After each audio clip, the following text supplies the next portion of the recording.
day, nerds. Welcome to the Multiverse of Entertainment podcast. This is the podcast where we dive into the multiverse of movies and TV shows and check out the good, the bad, and the damn right ugly. My name is James. Welcome to the show. And this week, it's episode 29. 29 of these beauties. And what a good one we've got today. We are talking Men in Black. Before we get off, I'd like to say thank you very much for the last 2-week episodes of the podcast. As you guys know, I was away at the EGX event in London last weekend, which was really rad, really good fun. First time ever going to like a games convention.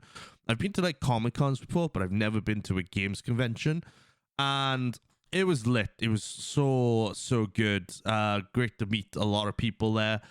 Some people I've met there during the EGX community night a few weeks ago, and a few other people I've met in between and meeting there for the first time ever. So thank you very much for making the event so much fun for me. I really enjoyed it. And I'm definitely looking forward to the next EGX when that comes around next year. So last week, I made 2 episodes. I made episode 27, which is all about Rush Hour, and episode 28, which was all about the Strike It Lucky TV show from the 80s and 90s. And I would just like to say, I checked my analytics this week, and my mind was blown away. Particularly with the Rush Hour episode. Now, I thought this one was going to be quite a popular topic to talk about, because Rush Hour was amazing. Everybody loves Jackie Chan. Everyone loves Chris Tucker. But wow, coming back from EGX, checking the analytics, and the YouTube video of Rush Hour has gathered, as we're speaking now, over 900 views in a week.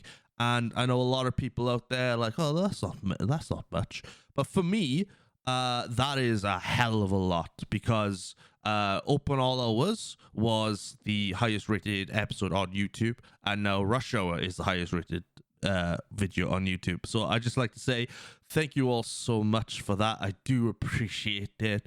And I'm glad you guys have taken the time out to have a look. It doesn't matter if you've listened to the entire episode, or like 10, 15 minutes of it, or even 2 minutes of it. I really do. All the views count, so I really do appreciate it. Thank you very much.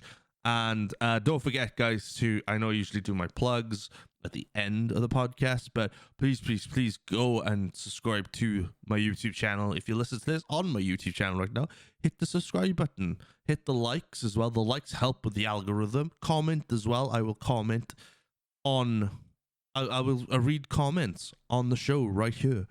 And even if it's questions, I'll just say, oh, I like this podcast. So, if you don't like this podcast, say, I really hate this podcast. So thank you very much. I do appreciate you guys doing that.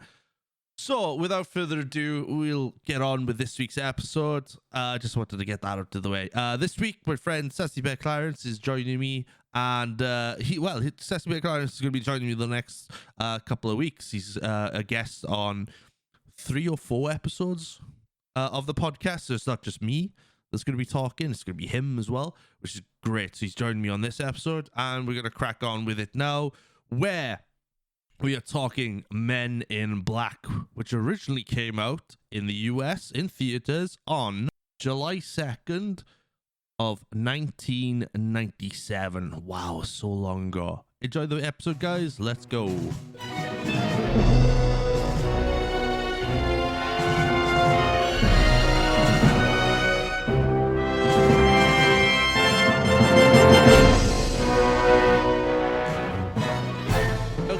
We're back, episode 29, and the main man is back, taking time out of his busy schedule. As I'm recording this is Friday the 20th of October, obviously, and by the time you hear this on Monday, he would previously have wrestled at Falling Star Wrestling's Burning Heart event. I was going to say pay-per-view. It's not a pay-per-view. You can't buy it anywhere unless you buy a ticket and be there in person. And we don't know by the recording this, I don't know if he's won or lost. Sassy Bear Clarence, I'd just like to say, as Monday comes along, either congratulations on winning or unlucky for not winning. How you doing, dude? Are you ready to? Are you ready? Or how are you feeling? Or I'm feeling pretty damn good, if I'm honest. I mean, it's definitely been a while since we last recorded an episode on this podcast. yeah, we have. I think the last one was Page Master, if I remember rightly. Yeah, we were meant to do the Romeo and Juliet episode, but obviously, my bad, because I'm an idiot. I didn't message you in time for the episode just recorded, so I left it a bit too late. I saw the episode popped out and I thought, hang on, wait a minute. something's missing in this. But no, honestly, I'm pretty good. I'm glad to be back on the podcast. So yeah, I'm looking forward to today. And everybody's going to be very, very happy, I think, because we get to hear your lovely voice for 3 episodes in a row, which is great. So, stop it, you. No, I know. I think I'm more excited than anybody. So, where do we have these episodes? Because you always seem to land on the episodes that are really the good ones. So, like, well, let's say good ones. I mean, there are some pretty. Well, there's one bad one, probably. Like, you know, we've had Inspector Gadget with you, Orville, Page Master. There was a Super Mario Brothers movie as well. The Super Mario Brothers movie as well. So we've had some good ones. We've had some pearlers. Yeah. And you know, and now we're lucky to have you for the next 3 weeks, which is great. That's gonna be great. So we're talking Men in Black. You know, Galaxy Defenders, as they say. Shout out to the song. And like I don't know about you. We've talked verbatim. We've both seen the first one, the second one. You've seen all 3. I've only seen up to like 2. I haven't seen the third one, but we'll talk about them. And before you started recording, you said like the first one was the better film than them all, and I think in my honest opinion, like hands down, it's the better movie. I think good reason why I feel is it's always that one I always go back to and watch, and I always enjoy it each time I go back and watch it.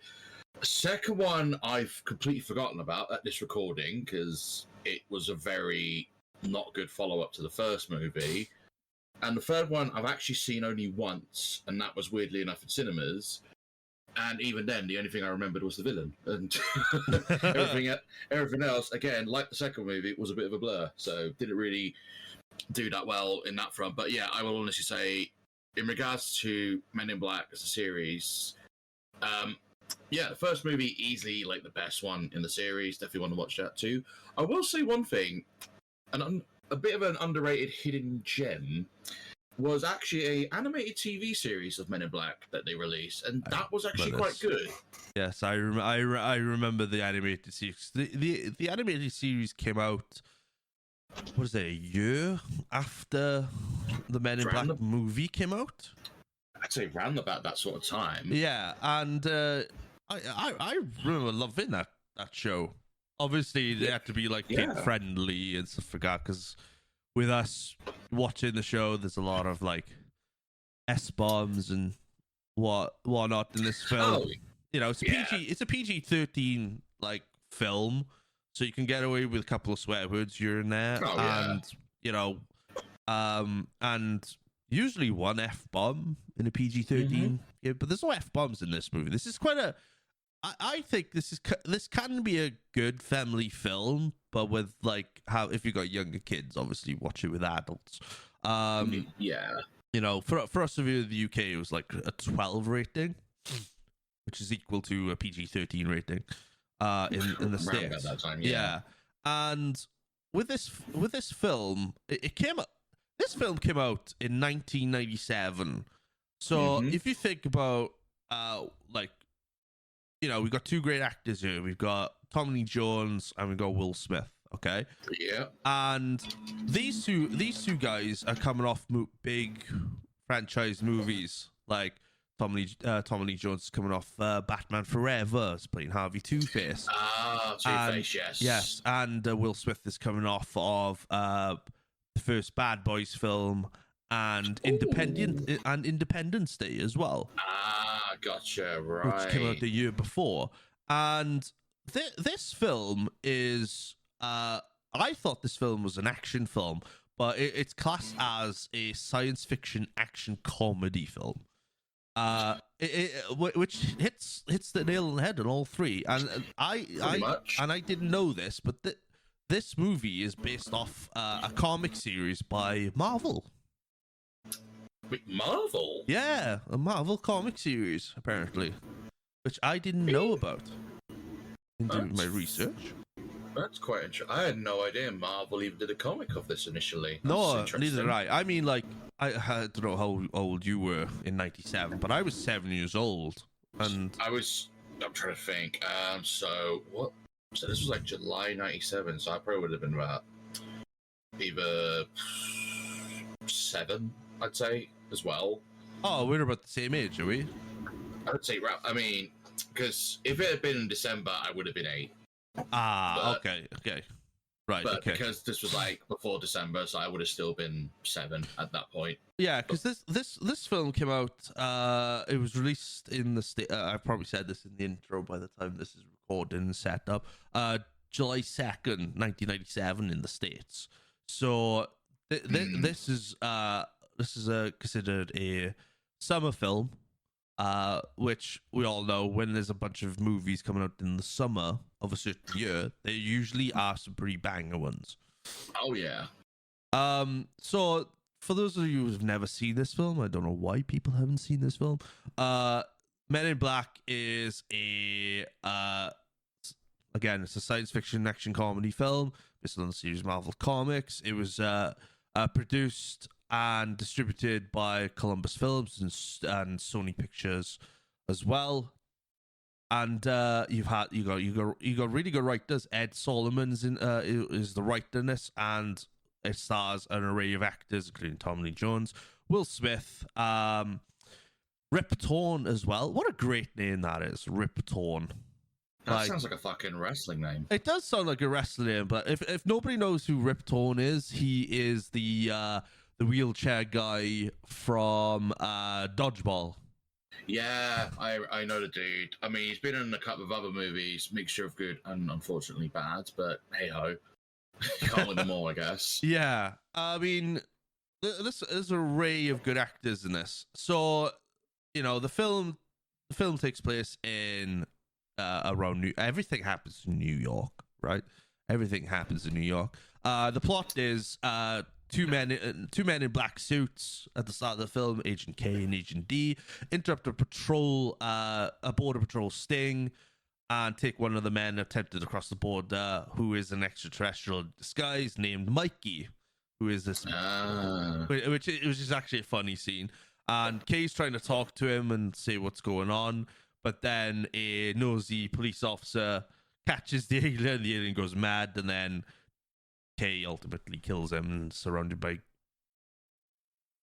you know, blue blood and whatnot, and wipes everybody's memories, including Agent D's, which is this is a kind of like a weird thing at the start of the film and then at the end of the film, because it seems like everybody's like, oh, the stars are pretty, aren't they? Oh yeah. Which is kind of like a funny thing, because I'm pretty sure in like an episode of The Big Bang Theory, while Leonard, Howard, and Raj are stargazing, they're high as hell, and they look up at the stars. They go, the stars are pretty, aren't they? Mm-hmm.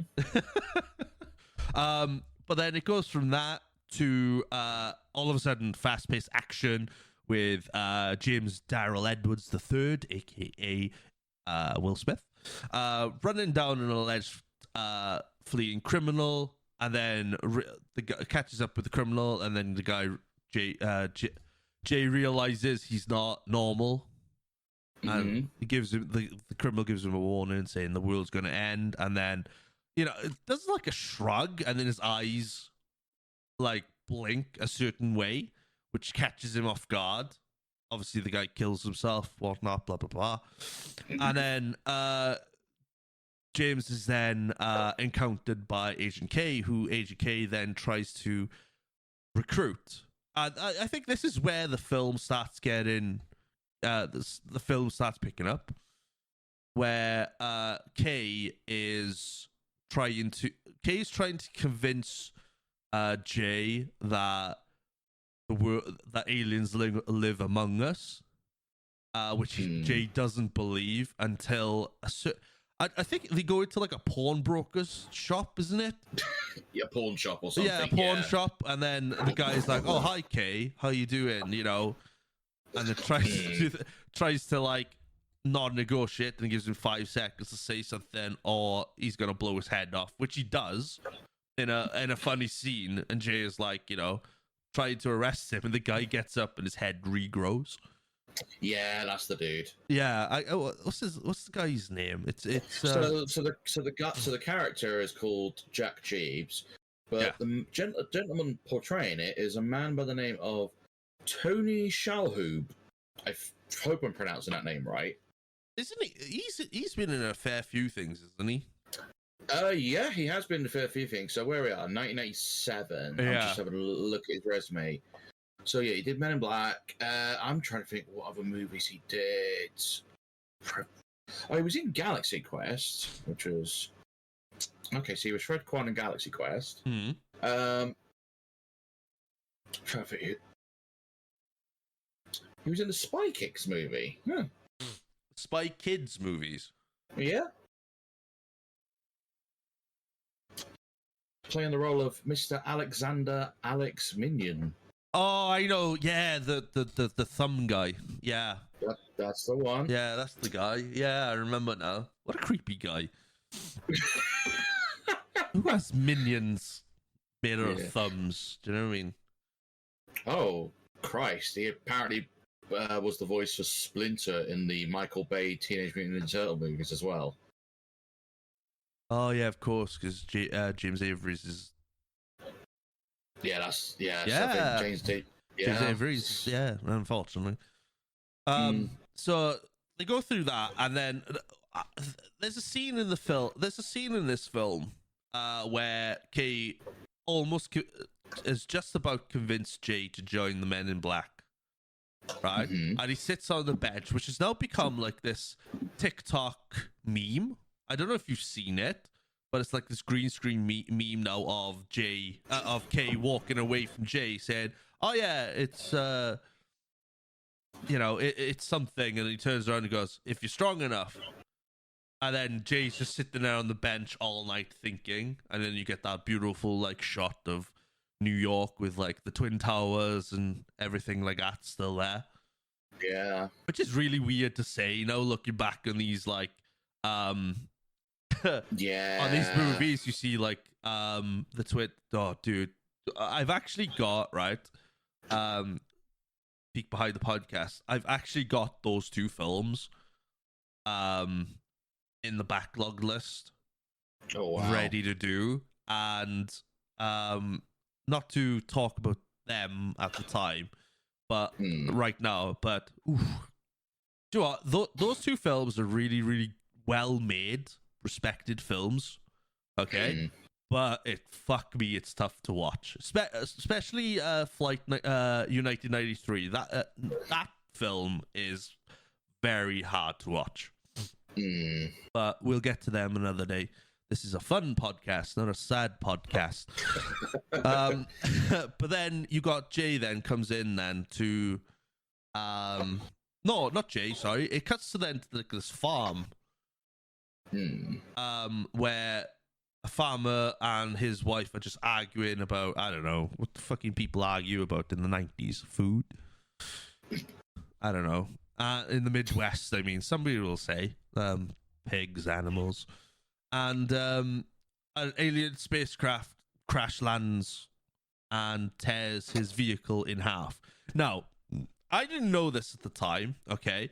But the farmer, is none other than Vincent D'Onofrio, who plays Kingpin in the Marvel Cinematic Universe at the moment. or Oh. Private Pile from Private Pile from Full Metal Jacket. He's a great actor, fantastic actor, really good bad guy as well. Really good bad guy. And that's pretty good. Yeah, and then he investigates, and then he hears this like weird groaning voice, and he's threatening with a shotgun, and all of a sudden this big straight hand comes out of nowhere and like attacks him, and you hear a ripping, and you hear him scream, and all of a sudden you see this like skin on the floor, and then it gets dragged down, and all of a sudden he comes back, and he's like his skin's hanging off.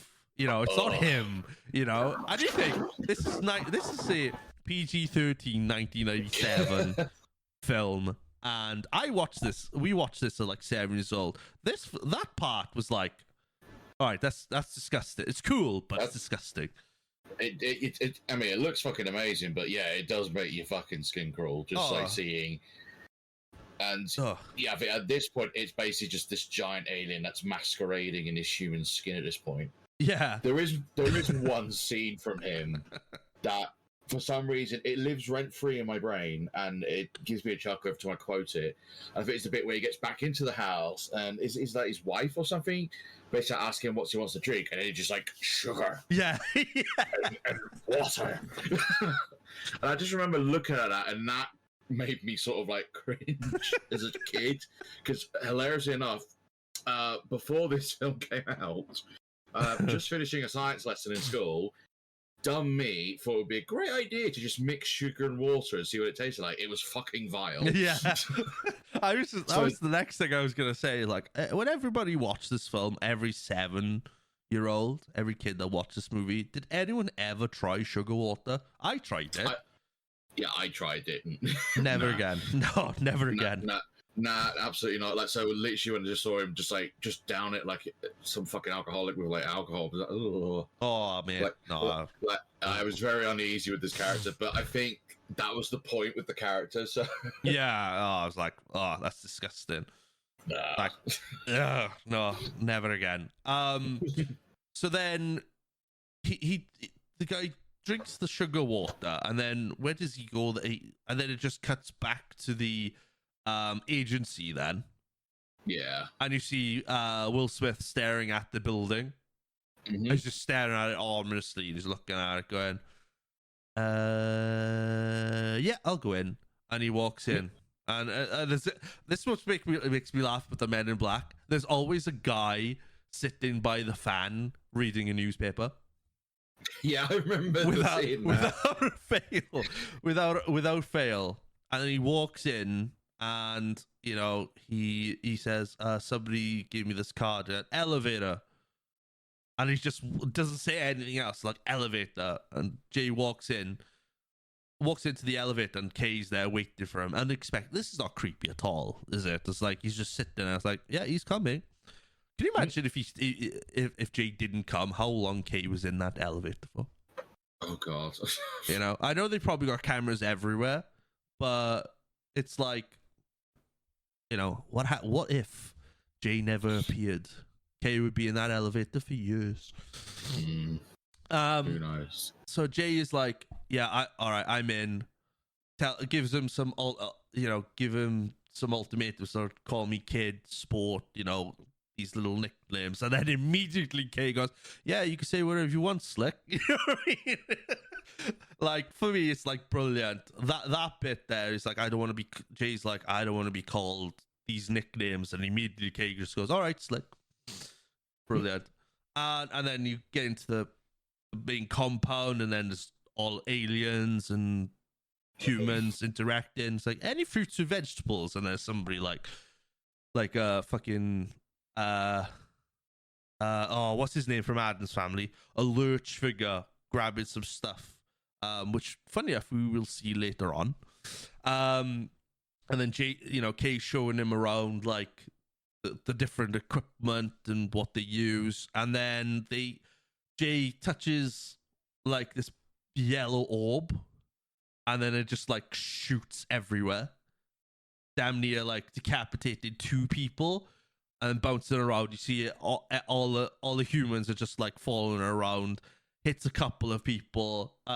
For me, and Jay's like, oh, stop, get out of the way. And Kay's in the background like, oh god, grabs his glove and then just catches it, which is stupid because the thing that catches it is made out of Velcro. Ah, right, gotcha. Because there's a distinctive as he takes the ball off. Okay. Yeah, and like for me, that scene is pretty. It's comedic because Jay knows nothing. Touch it, and it's such a human thing. It's like, ooh, shiny thing, touch it, and then it just goes mental. And then you obviously get Zed coming in then. And then you get that famous line, it's time to, what did he say? He says time to suit up. I say, yeah, what suit? Like that, yeah, what suit? It's the last suit you ever wear. And then it goes through like the montage then of oh, sorry, I've skipped a bit. What's comedic timing is Jay's initiation in, because he goes into the compound and he's met with military personnel like colonels, Gotcha. and they give him like all these tests. So like the first one is a written exam, and Jay is like trying to like sort all this stuff out. Jay's just watching everybody, and do you know what, Americans? Why do you have on your test papers a little fucking lip where you have to put your pencil through and break it to open the test papers? Why? I no idea. Why? If all the questions are the same and there's no written answers in there, who gives a fuck? You're so ass backwards. But all the military guys are like flicking their pens in the air. It's like, yeah, I've opened it. Look at that. And then Jay does it, and he breaks the pencil in half. And then Jay's just looking around, like, oh, nobody saw that. And then realizes all the military guys are like doing the same technique. So Jay's like trying to write on the piece of paper, but he can't do it. So then he looks around, finds a table in the middle of the room that somehow nobody spots. And then he drags it down, making an audible noise, disturbing everybody, puts it up to his table. He's very happy and smiling, and he just looks at the military guys, goes, move it down a little. And all the military guys are looking at him going, what the fuck is this guy doing? and then they go into a firing range. Right. So they go into a firing range, and all the military guys are shooting the aliens, right? Shooting the aliens and whatnot. Jay hasn't fired a shot yet, and then he eventually does, and then the simulation ends. Z comes out, goes, Edwards, what the hell happened? And he goes, hesitated, and Zed presses a button, and there's a little target of a little girl that Jay shot in the head. And it's like, what? Zed is like, is that a reason why little Susie had to die? and then Jay's giving like this explanation, and Zed's like, all right, let's hear this explanation. And Jay goes, this little girl is too calm, to be in this situation. Why is she here? And then he looks at the books, and he goes, the books here are not what your standard 9-year-old girl would look at. And Zed's looking at him going, that's very interesting. And as soon as Zed leaves, Jay looks at the military guys and goes, that was a great shot though, right? And all the military guys are like, oh, that's disgusting, sticking their nose up at him. And they all get taken away by Zed, and Kay stops Jay from entering with the military guys, because little did Jay know that the military guys are getting their minds wiped because they didn't pass and Jay had passed, so hence got him into the Men in Black in the first place. Huh. And that's where you meet. That's where you meet then the little alien guys. Oh, we had the little skinny little dudes. Yeah, the little skinny dudes. Yeah. You know? And then Jay is like, what the hell is this shit? You know? And then Kay's just casually like, yeah, I'll have some coffee and, you know, whatnot. Casual day in the office. And then we go, yeah. Yeah. I just love how they're just like casually just saying it, just like, they're just fine. It's just like, but this ain't normal. Yeah, but any human interaction knows, like, if you hear that, you see that, you're like, what is this? Where are we? Yeah, exactly. By the way, if anybody hears a lot of sniffing, it's me. I think I've got a cold or something. I don't know what it is. I've had it since I've come back from EGX. Oh, damn. Yeah, so sorry for sniffing. I'm gonna try and sniff out of the microphone a little bit. Fair. But then, so that bit happens, the alien thing happens, and then Jay's getting his suit then into that, and then Jay is like, yeah, I'm ready to go. Happy days, new watch. And he says, you know, I make this look good. Kay is like in the middle of deleting everything about Jay. Because I think that's the one thing about the Men in Black, is that it's a government agency, but it's a government agency where you cannot like be identified for anything, so your fingerprints get you know, burnt off, and you know, all your identity, social security number, everything like that gets literally wiped off the face of the map. So eventually, like, you're not dead, but you're not alive either. You're kind of like a blip. Sort of like in limbo, like. Kind of like in limbo, yeah. And then after that, then, you know, the boys get word that, a woman in the Midwest, or near New York somewhere, has like, thinks her husband is an alien and whatnot, so they go and visit her. But meanwhile, the bug guy is in the city of New York because the alien is here to find something that is called Orion's Belt. So it's like an orb with a galaxy in it, but nobody knows where it is or where it's come from. So do you know the big lanky dude? Yes. He's one of the guys that gets killed, as well as a guy called Rosenberg, who's a part of this royal family, which we'll discover later on. And the bug guy kills them both because apparently the cat. Why is it always a cat? I love cats, but the cat is like the key because the cat has the orb around its neck. Yeah, that's right. He does have it around his neck. Yeah. So it turns out to be like this big cockroach guy, right? Yeah. He's chasing a cat all the way through New York, and the cat is being protected by a mortician by the name of Lauren, who's played by the wonderful. Let's get her name up here. Oh, why do these actors have like really complicated names? I'm dyslexic, guys. You know, Let's see. It's Linda Fiorentino. Yeah, Linda Fiorentino. Yeah, Fiorentino, and you know, she's in there. She's in Vision Quest as well, which is quite funny. Oh, nice. There's a lot of people in the same franchises in this movie, and you know, what Jay and you know, J and K are sorting this out, and then they get word of the attack. So then they decide, you know what?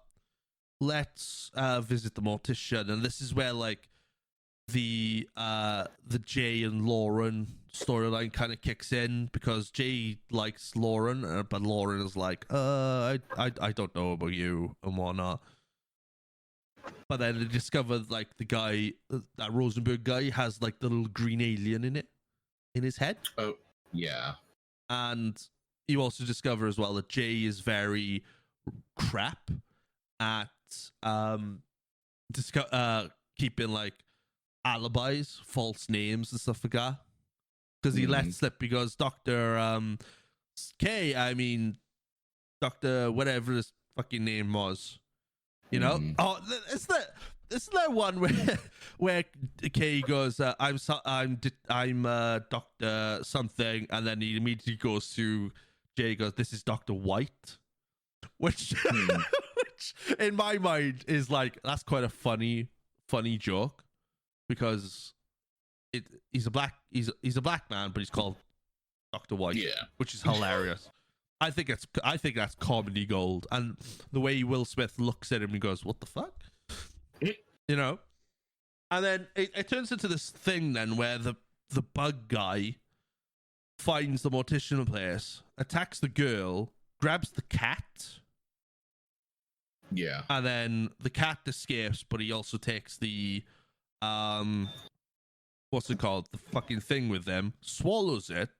And then they go off to the Vanity Fair, where you have like this great scene of the great scene of Kay telling Jay, do you remember the little red button on the gear stick? And he tells her to press it. The car transforms into like this power hyperspeed machine. Oh yeah, it just like bypasses all the traffic in the tunnel. Yeah, and then Jay's not wearing his seatbelt, so he's being like propelled everywhere in the car. Down and he just falls on the roof. Yeah, and he starts standing up and turns upright and then falls down with Elvis playing in the background. Which is a great scene, and Will Smith plays that off really well. Yeah, like that's always been like one of the like key memorable scenes from the movie, is literally the scene where the car just transforms, they're in the tunnel, and yeah, he's basically just getting twatted around in the car as it goes upside down and everything. Oh, it's great. And then like even before then, like Jay jumps into the car and he's like, oh, I don't need a seatbelt to be fine. Kay's like, all right. And then powers it, and then Jay doesn't realize how powerful this car is, because to him it's just a Lincoln Continental, but really underneath it's like a Ford Mustang or something, which is really rapid. But then they get to the fair. The creepy guy is like trying to climb up to one of the spaceships, because they've got like 2 spaceships at the fair, which they think they don't work right. But then turns out they do work. It's just we're stupid and we can't figure it out. And he checks the girl off the thing, and she lands in a tree, which is quite melodramatic in itself. All right. And the spaceship launches, but Jay and Kay arrive in the car and bring out like the big guns from the boot. And they shoot the alien ship down. Dramatic, wanna. The alien guy then shows his real self, takes him out of his human skin and everything, which is quite disgusting. It's like peeling a rotten banana. That's the only way I could describe it, with shit coming out of it.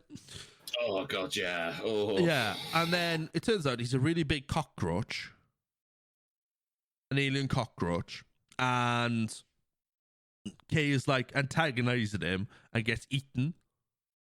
And now Jay thinks, oh, that's it, Kay's dead. Well, no, Jay's like trying to antagonize him and everything up, but he's getting his like shit beaten out of him. Doesn't he get lobbed into like a dumpster which had a lot of cockroaches on it? And then Jay realized, wait a minute, I wonder if I step on one of these, and then steps on it. Yeah, and that pisses him off. Pisses her off, and then all of a sudden he goes, oh, I'm sorry, is that your auntie? And maybe I could kill your uncle too. And it starts killing them, which is great. It's such a great scene. It's a serious scene, but with a bit of comedy element into it as well. Oh, that's brilliant. And then he gives him that enough time where Jay is like, where Kay only got eaten because the alien guy had like eaten the guns. So he's like, I've got to get my guns back, and then he eats the guns.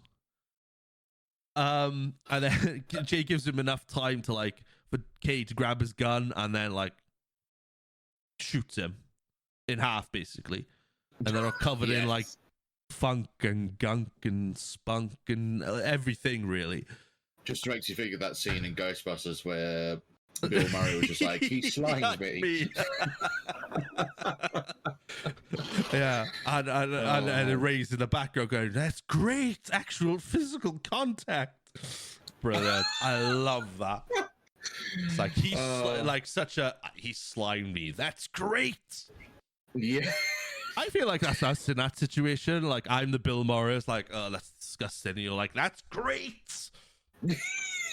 Actual physical contact. Can you move? Right. Immediately, can you move? I feel so funky. But then they think the alien is dead. But the alien, the bug, this is the great name for the alien. The alien in this movie is called the Bug. Yeah, literally called bug.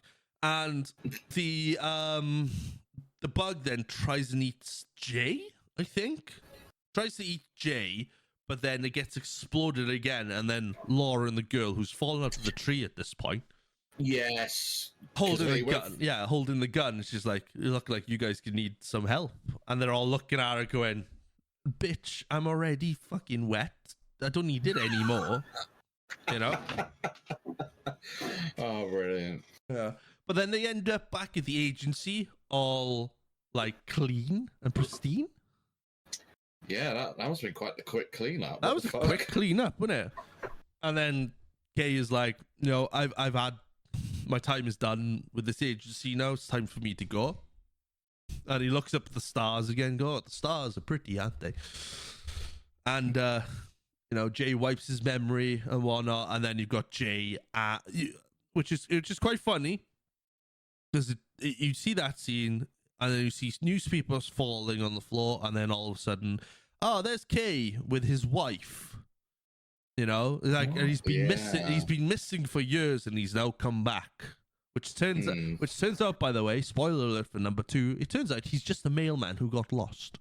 Yeah, pretty much. Which is fucking hilarious, and then Will Smith is like, yeah, new sunglasses on, looks dope, and then Laura is now part of the Men in Black going by the Agent L, and then they just drive off with hot dogs. Fair enough. And then the movie ends, and then the movie pans out with the world through the universe. And it turns out the universe, all the universe is, or our galaxy is a bunch of marbles being played by aliens. So apparently we live in a marble. So if you ever kick around a marble, just remember, that will. Could be your planet. That could be your planet. Yeah. That could be your planet.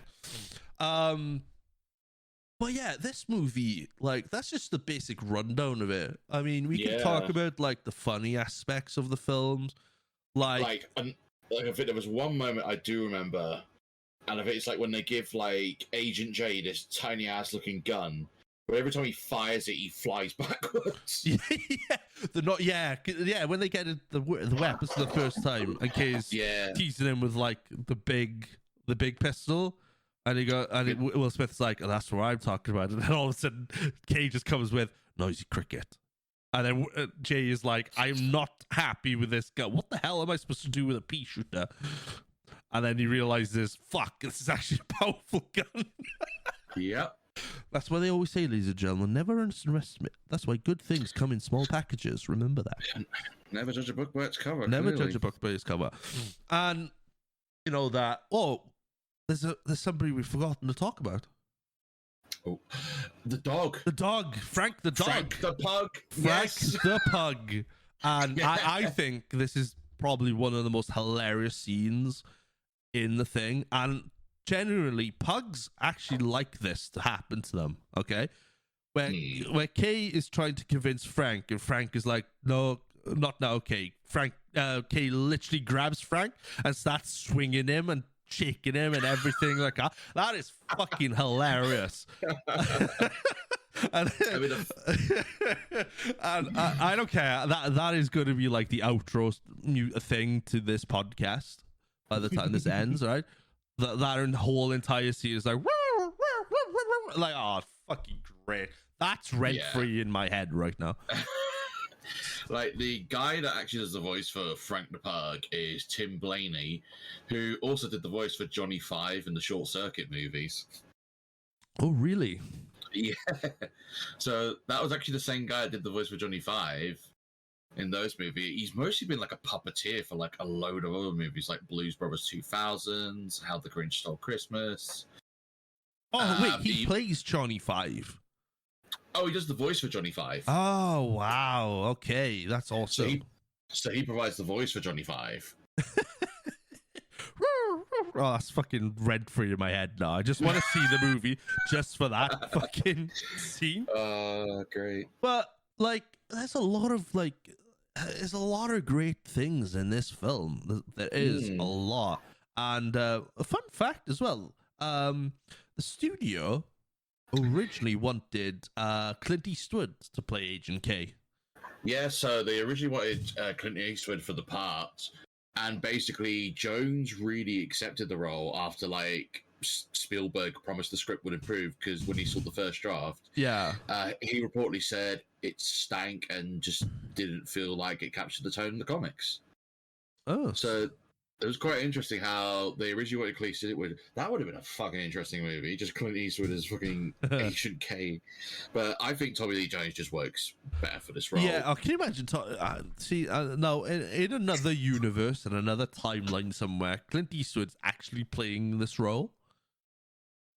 And you just think to yourself, can you imagine Dirty Harry in an alien film? That'd be fucking great. It's just like, go ahead, make my day. Yeah.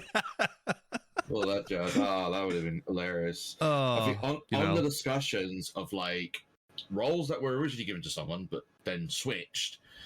Originally, Agent J, the studio wanted Chris O'Donnell, aka Robin from Batman Forever and Batman and Robin, to do the portrayal of Agent J originally.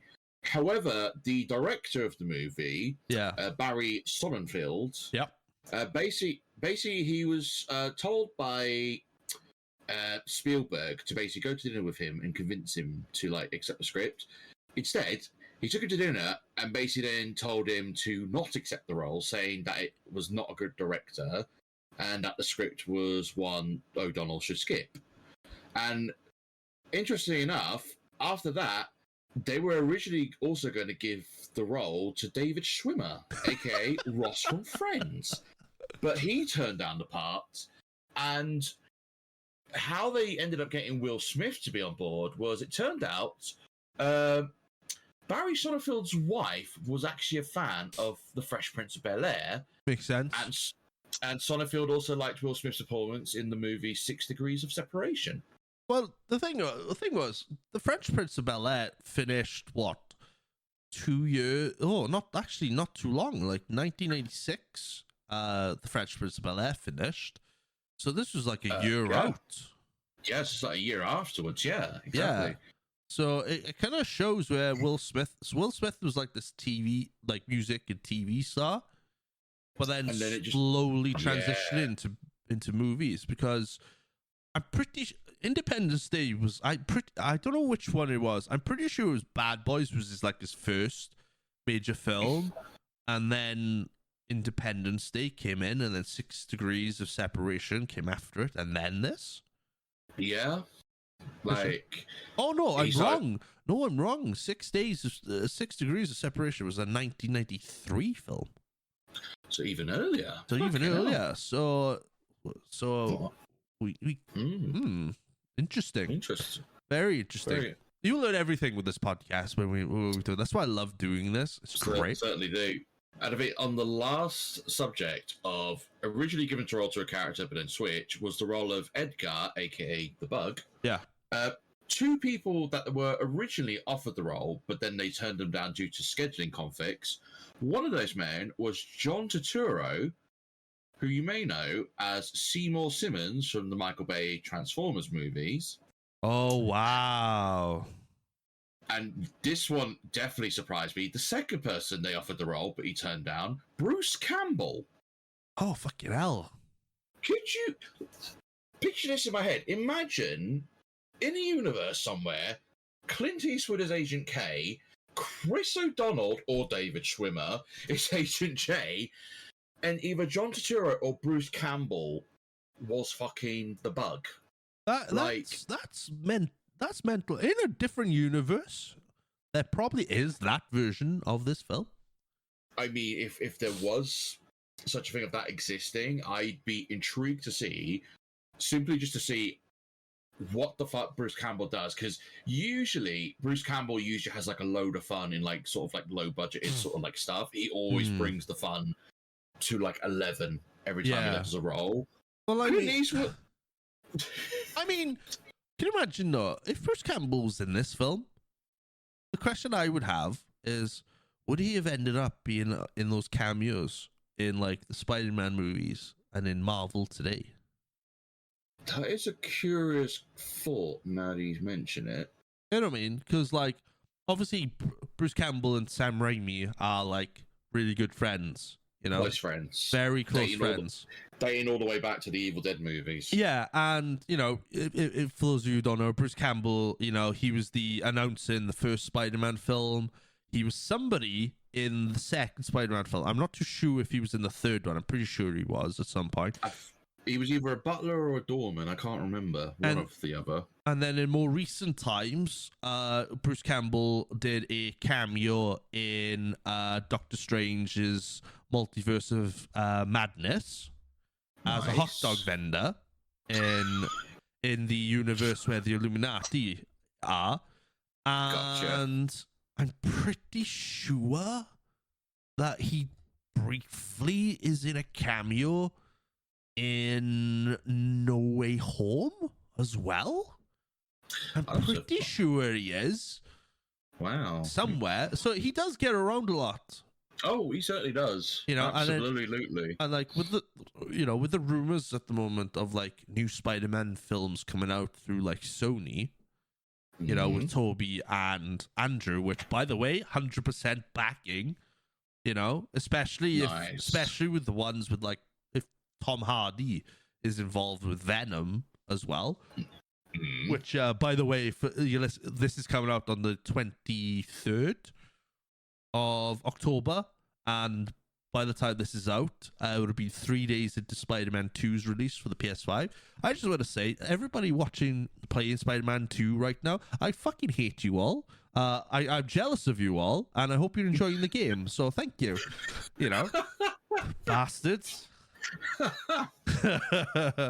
But yeah, I mean, there's so many possibilities with this film where you could have turned around and just gone, hey, this would have been, if it was casted this way or casted that way, then it would have been, wow. Can you imagine what I don't think it would have been like a comedy film if like Clint Eastwood was involved. I mean, you say that, but didn't he also do a movie with an orangutan? I think so. So probably, yeah. I guess anything's possible with Clint Eastwood, really. So I want to have a look now. Hold on. Hold on. We're not ending this episode yet until I find out. Did great. Clint Eastwood play in a movie with an orangutan? He did. Yep, I thought he did. Mantis the orangutan. Yep, I thought he definitely did. Which was a 1987 film. Do you know what? For the life of me, I just want to find that film just to review it on this podcast, see if it's any good or not. I think on the discussion of Sam Raimi, there was another movie I was reminded of, which Bruce Campbell, of course, cameos in as well. Darkman. Darkman? No, Darkman. Darkman. So it's like this titular character that Liam Neeson plays. As in Taken Liam Neeson. Oh, yes. And there is one scene from that movie that I always find fucking hilarious. And it's basically like he's with his partner. They're in this carnival, and he's doing like this carnival game to win a pink elephant for her. And I think halfway through, after being provoked by this man, he rips this guy's hands off. And then he grabs the pink elephant, and then he looks at his partner and be like, take the fucking elephant. Take the fucking pink elephant. And I'm like, seeing Liam Neeson act like this is fucking hilarious. Joe, there's so many films. Since doing this podcast, there's so many films I've discovered that I'm just like, I need to review these now just to watch. Yeah. Just to watch these films, to review them, to see how bad and good. This is the whole premise of the podcast, find the good, the bad, and the damn right ugly films and TV right shows. Oh yeah, so like outrageous. Where are we? Oh Christ, we nearly hit an hour now. So, no worries. So we'll talk about. I mean, is there anything else to talk about this film? Because if you look at it, okay, this film's budget was $90 million, okay, and in the box office, it smashed the box office by like 6 times. Yeah, 6 times that. You know, 589.4 million. Jeez, that's crazy. That's fucking impressive. Like to go from 90 million to just shoot up to that amount, like fuck. Yeah, and shout out as well, everybody knows I like a good soundtrack, and I like the soundtrack in this hits, and it's the music is done by the amazing Danny Elfman, who we all know with like the original Batman theme and Nightmare Before Christmas as well. Some pretty good ties of movies there, so we can't really complain with the music. Of course not. No. I don't know if anybody remembers this, but somebody will. Last point before we rate this, okay? Right. Did you ever, on the VHS version of this movie, did you ever wait till the end of the credits just to see the music video at the end?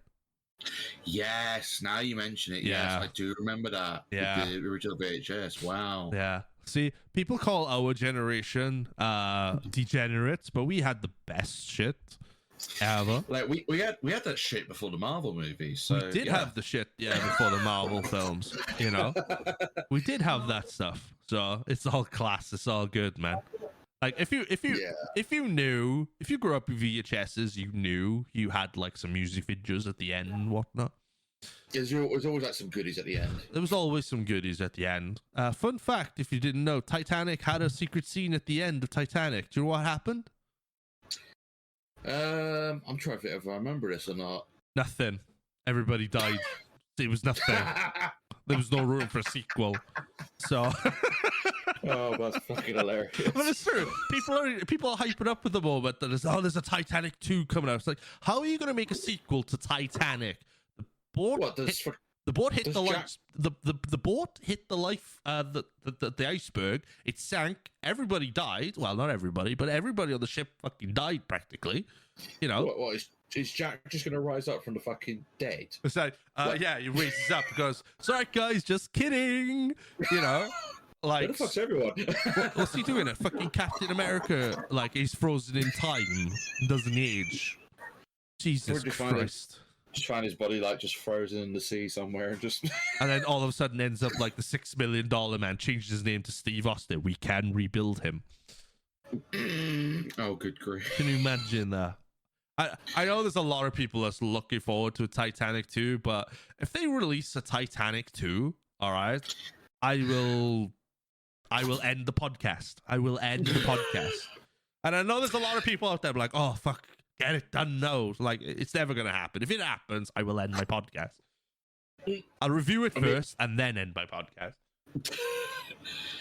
Like, I'm a bit shocked that they're even planning a sequel to Titanic, really, because, spoiler alerts, I found the original movie, for the most part, quite dull, if anything. Oh, dude. Like, I can't wait to talk about the Titanic movie. I cannot wait. Yeah, like, I mean, there are some memorable, quotable moments in that movie, like King of the World, Draw Me Like Your French Girls, and even Billy Zane being fucking nuts. But genuinely, initially, when I was watching this movie, apart from those quotable moments, I was mostly asleep until they hit the iceberg. The iceberg bit is the bit I woke up and paid attention and just watched everyone fucking die. Yeah, it's kind of like everyone wants to see the ship launch from Southampton, and then everyone wants to see everybody die in the ship sink. It sounds morbid, but that's the whole point. And everything in between, nobody gives a fuck. Yeah, all right, Kate Winslet is a really good-looking lady, but you know, and then, you know, yeah, you get to see her naked, but who gives a fuck? You know, it's like we're literally waiting for the inevitable. Yeah, I just want to see the ship sink. It sounds morbid, but that's the whole point, right? I mean, why else would you do a movie about the Titanic? Oh wait, it fucking sunk. Oh, let's see how we can do this. Yeah, do I really give a fuck that like these two teenage kids fall in love and like, you know, draw each other eventually. Anyways. One draws one of them naked and then like bang inside of a fucking Austin 7. Who gives a fuck? Do you know what I mean? Like, have you never seen dogging? Have you never seen somebody dog before? It's the same thing. I mean, it's on the ship. Yeah, pretty much. Yeah, just on a ship instead of in a car. Oh God, fucking hilarious. Different. But yeah, it's just hilarious how he's like this artist and he's like got her in the little pose and she's like, draw me like one of your French girls. Oh God, this is such cheese fucking ball movies. Hilariously, I remember actually seeing someone's basically like edited like the trailer for Titanic, but they've replaced Kate Winslet with a cat. And it's just like, it's just Leonardo DiCaprio just dancing with this cat. And there's literally this one scene where he's just done a doodle of the cat, and Kate Winslet looks at him and is like, "The fuck is wrong with you?" Oh, no. Fucking hilarious. No, right. I'll find a space for Titanic. Where's Titanic? Oh, no, I'll find a space for it somewhere. I'll probably replace it with something. Maybe yeah, I'll replace something. I don't know. Yeah. Anyway, well, that's the Titanic film. Oh God. No, I love the Titanic film. It's great. It's a masterpiece. Don't make a sequel of something that doesn't need to be a sequel of. It's a very pointless idea for a sequel. It's like, you just done the Titanic movie. What's going to happen? Oh, they're going to release another boat and then that sinks. Yeah. I mean, have you seen Futurama? I mean, yeah. You know, they did make a Titanic episode in Futurama, and the same thing happened with that ship. I remember with that one, and I think there was like the love interest of Bender just dies. And yeah. It's the one where he collects like a little jewelry off of her. And be like, oh, I can still sell this, and then Hermie's just like, oh no, it's fake. I'm gonna have a fucking wild ride for the Futurama episode. I can't wait. The Futurama episode is like season 1, and that's in like season 2, the Titanic episode. But fucking. But even then, there's a load of like series 1 episodes I remember so fondly. I know. That's next week.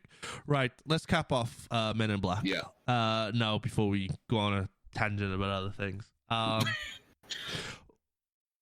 Where are we ranking this? For me, this is it's obviously a rewatchable movie. A timeless 100%. Timeless movie, rewatchable. What would you give this? Let's give it the runtime is 98 minutes, so it's just over an hour and a half. So out of 98, where would you rank this? Fucking hell. I mean, in terms of just like how memorable the movie is, how fun it is to just watch, and also a high replayability with the movie as well. And everyone did fantastic as their characters, as their roles.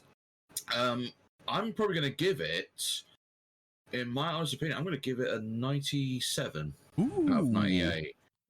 Because, I mean, I've never believed in like, you know, perfect movies, because there's always going to be like one thing that's going to like gripe you with a movie.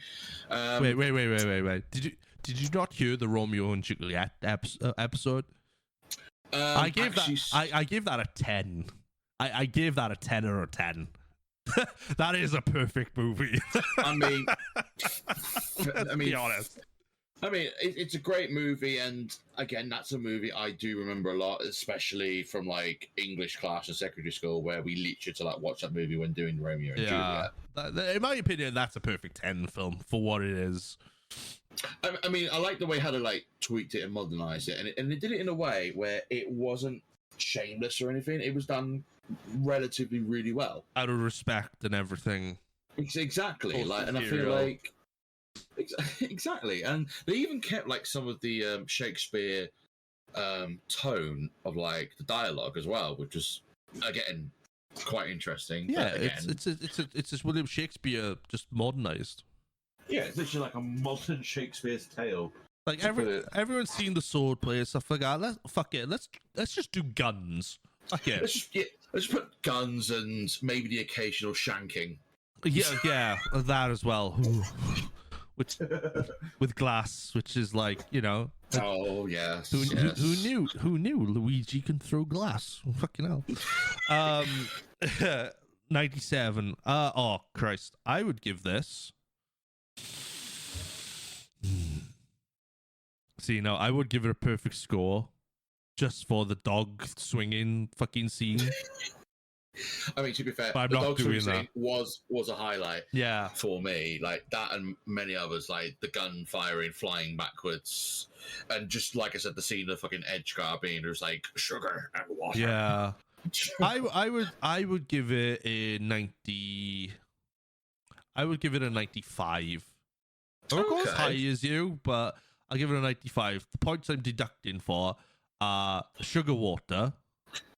Really? Yes. That's just pure filth. And, I mean, fair. And the plot is where it falls for me, where they chase a cat. Yeah, I mean that's probably the only reason I gave it a 97 rather than a 98 was just the whole cat thing. I thought was like yeah, and then what was the other thing? The skinning of the human. I mean, that is quite. Yeah, that's quite grotesque as well. So for a PG movie, for a PG-13, 12 movie, people are like really giving deduct points to them. It's like, yeah, I'm a pussy. Fuck off. Do you know what I mean? Like, I hate fucking horror films. But yeah, that's awesome, dude. That's awesome. Yeah. I think we've spoken enough now on this fucking film. Pretty much. I mean, what else is there to say?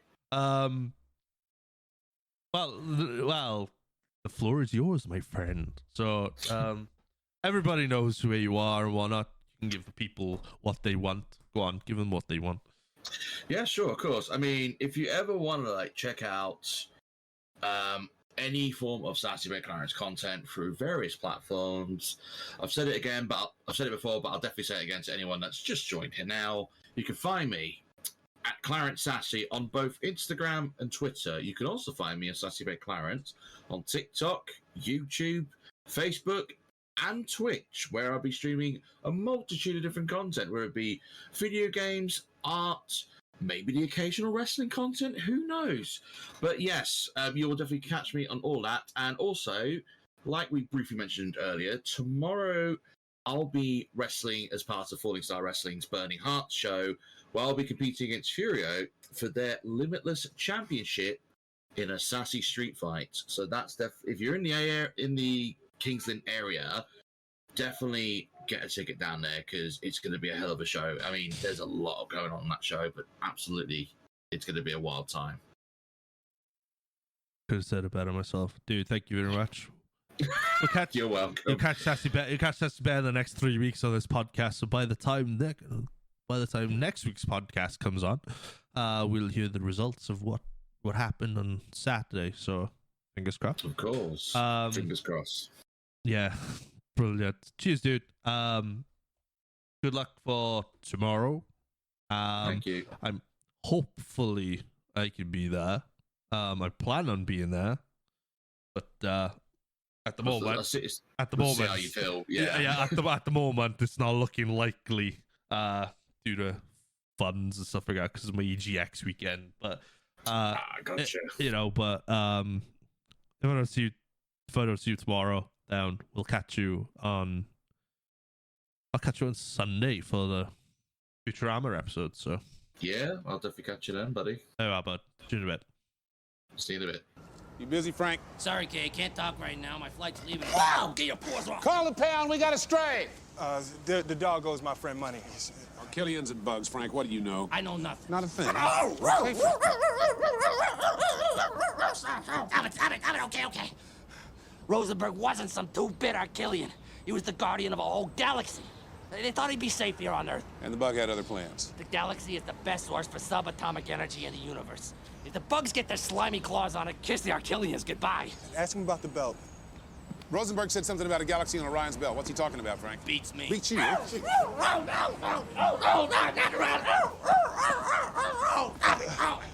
They're rehearsing a ventriloquist act. The galaxy is here! And that's it, everybody. Thank you very much for tuning in. This was episode 29, entitled Men in Black for the Multiverse of Entertainment podcast. If you like this episode, like the other 28 episodes that's previously been shown on this wonderful podcast of ours, then please give us a follow on all our social medias at Multiverse of Entertainment Pod on Instagram, Mo Podcast on TikTok. You can follow me at It's That Nerd James on Instagram, TikTok. You could catch me on Twitch as well. I'll go on there a couple of days a week to play some video games. And you can also catch us on YouTube as well. You can catch me on YouTube and this podcast on YouTube at It's That Nerd James on YouTube. Like and subscribe to the channel. Don't miss anything here. Give us a review as well.